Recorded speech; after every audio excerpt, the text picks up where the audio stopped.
lay out exactly how this American buildup has happened and what they have in the region now? Sure. So this, Ed, is mostly an air and naval buildup, which we can see here on this map. It's not substantial ground forces.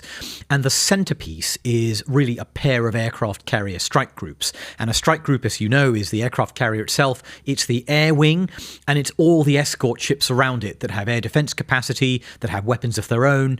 There is one aircraft carrier strike group nearby in the Gulf of Oman. There is another one that's been making its way into the region. It's somewhere in the Mediterranean. We don't know exactly where it is. That's a USS Gerald Ford. That's probably also within striking distance of Iran, given it can be refueled. And then there are huge numbers of aircraft, so F-35, various others. The really striking one that I noticed in the last 24 hours, 48 hours or so, is F-22s. And as you may know, the F-22s are America's most advanced fighter jet. They have landed in Israel.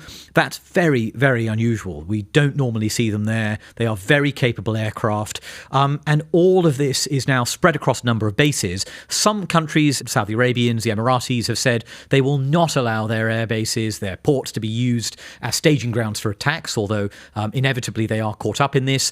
And so a lot of the force buildup is in places like Jordan, Bahrain, some of it in Israel, but a vast bit of it is simply floating on aircraft carriers. And how does that force compare with previous buildups we've had over the years?